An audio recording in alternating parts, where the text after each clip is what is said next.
everybody. Thanks so much for joining me today. It's been a hot minute since we have cooked something together, baked something together, all the things that I say all the time about how important it is to be eating the right foods, where we always start with diet.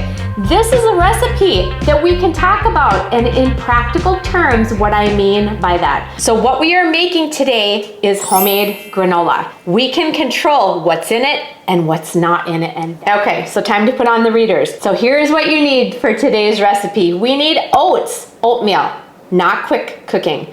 We need chia seeds, flax seeds, cinnamon, salt, coconut oil, and honey and/or pure maple syrup. And another thing we're gonna do is we're gonna add some coconut flakes. We're gonna add some nuts. We're gonna add some dried fruits to the mix also.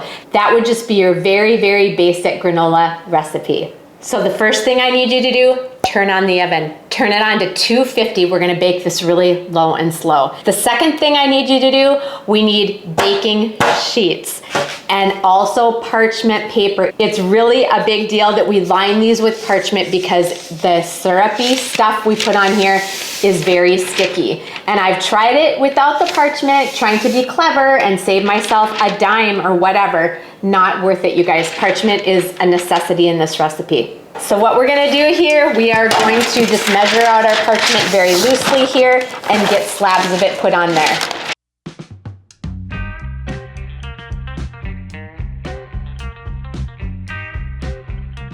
All right, then we're gonna set these aside because we don't need them quite yet. All right, back to our recipe. First item we're starting with is pure coconut oil. Now that comes as a solid, but we need 1 cup of it, and we're gonna melt it under really low heat in the microwave until it comes to a liquid. And here it is right here. We've got a cup of melted coconut oil. The second thing we need in here is a sweetener. Now honey is what is in the original recipe. I want pure honey. The second thing I like to add would be pure maple syrup. We are not talking Mrs. Butterworth's here.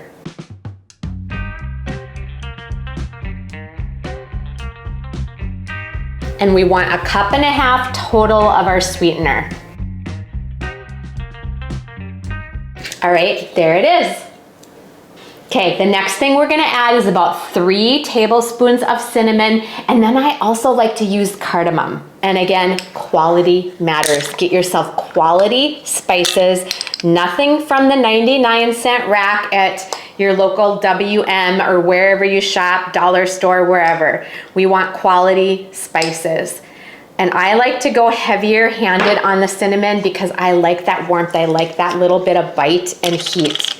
And then the cardamom, I add about 1/2 tablespoon, a strong 1/2 tablespoon. And we're just gonna go ahead and mix that up.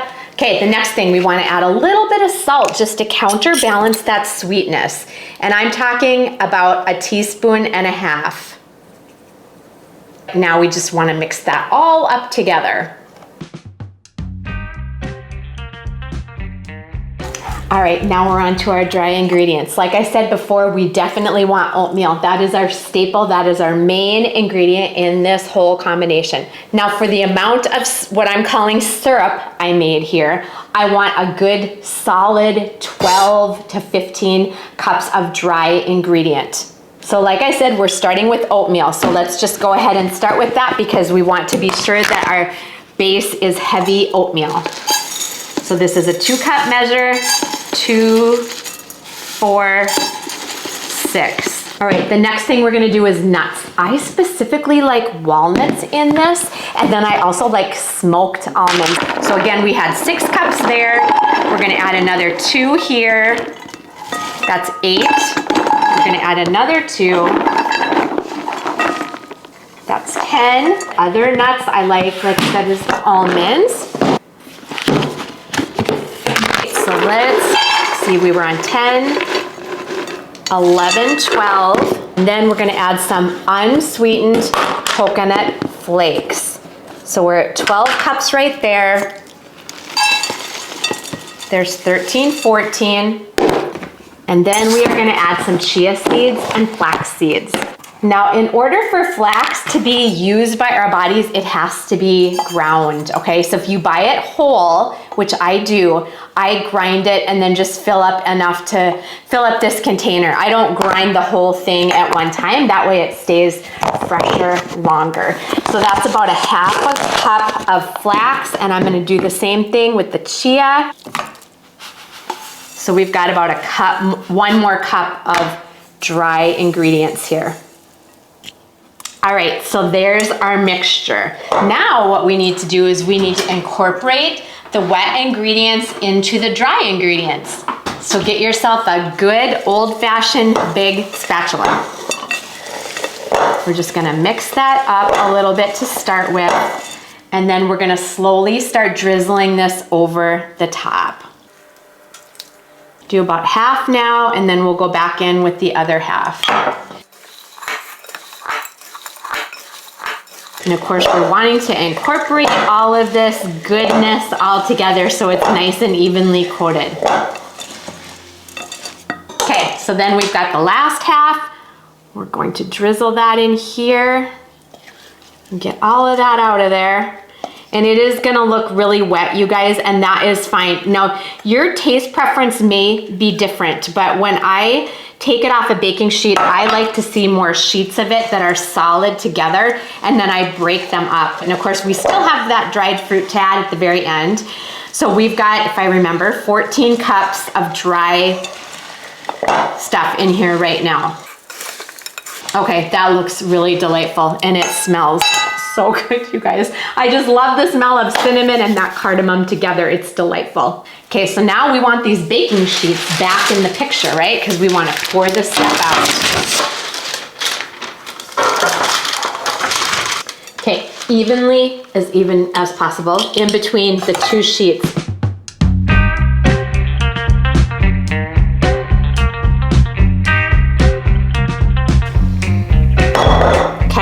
So this looks really good. We're gonna spread it out evenly because we want it to bake evenly, right? Okay, there we go. It is ready to go. All right, y'all, now while we wait for this to bake for that first 20 minutes, let's just look at the foods, the whole foods we added to our granola and talk about the benefits. Okay, you guys, we're doing a quick Google search. If we look up even oatmeal on its own, incredibly nutritious, rich in antioxidants, soluble fiber, it can lower cholesterol, and it's very filling, it's satiating. Let's move on to the coconut oil. We used coconut in flake form and we used the oil. Coconut encourages fat burning, a quick source of energy. It lessens hunger, it reduces seizures, it boosts your skin health, it is hair protective, and it improves oral health. Okay, the flaxseed, we put some ground flaxseed in there. That would be good for digestive health and relieving constipation, and it also helps with total cholesterol levels and LDL cholesterol levels. The cinnamon, the spice we put in there. So we know it's antioxidant, it's an anti-inflammatory, it's great for blood sugar stability, it has anti-cancer benefits, lipid lowering, and cardiovascular disease protective. Let's move on to that cardamom that I just threw in there because I like the flavor of it. I like that warming property it has. That's good for digestion, blood sugar levels, blood pressure. It acts as a stimulant improving circulation. And another health benefit they list here, it alleviates GI discomfort during pregnancy. Okay, the nuts we put in there. We put in walnuts specifically in this recipe. Cholesterol helps with LDL cholesterol and total cholesterol. They are a great source of omegas. They have anti-inflammatory properties. They promote a healthy gut microbiome. You heard me, and you hear me say it a lot. It supports weight management. It supports a healthy blood glucose level. But you see what I'm saying here? When we start with the whole food, we know all that's in that, that's it. And it looks like you are saved by the bell. Let's go check our first 20 minutes on this. All right, so here's the first pan coming out. You see how beautiful that looks? You can see it starting to look glazed over as that melts into our dry ingredients. Now all we want to do here is just give it a little toss around, a toss about. That's all we're gonna do. And then we're gonna put it back in the oven and we're gonna stick it back in there for about another 20 to 25 minutes. What's important is we don't want this burning, and as long as we keep it on that low temperature, the chance of that happening is slim to nothing. So my final timer just went off. So I'm gonna go and get a tray of our finished goodness. Look at this. It's a masterpiece and it smells delightful. So what we wanna do now, or what I like to do, is I like to take dried fruit, not sweetened dried fruit, just dried fruit.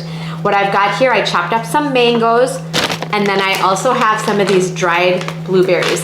So I'm gonna just put a little bit of that on top of this, and we're just gonna kind of move it around. These will literally kind of melt into the top yet, because we are putting this back in the oven. We're turning the oven off, and then we're putting it back in there, and it's gonna sit there until it's cool. And then it just forms this sheet of goodness that you can break up into little pieces. You can leave as bigger chunks if it's more of a food that you snack on, whatever you want. All right, and like I said, back in the oven, turn the oven off, and let it sit in there till it's cool. So for me, it can be in there the rest of the night. Now the other thing I want to tell you about, you need to store it in an airtight container, okay? Now this is all I've got left of our other recipe. Do you see what I'm saying by chunks? You can basically break it up into sheets, or you can put it, grind it up more like granola that you would buy at the store. So it's great to be a snack on the go. And if you're a granola in the morning with milk person, it's delicious for that too. Sprinkle it on yogurt, whatever you want to do. But it's a wholesome, good food for you. And it's so much easier than you would think. And it's so much better for you than anything you can buy at the store, I promise. And it's more delicious. So I hope you've enjoyed cooking with me again. I know it's been a while, but thanks for hanging with me till the very end. And I'm gonna try and do a few more recipes every now and again, because it all starts with diet. Supplementation is a big part of the picture, but diet is a big part of the picture too. Have a great rest of your day.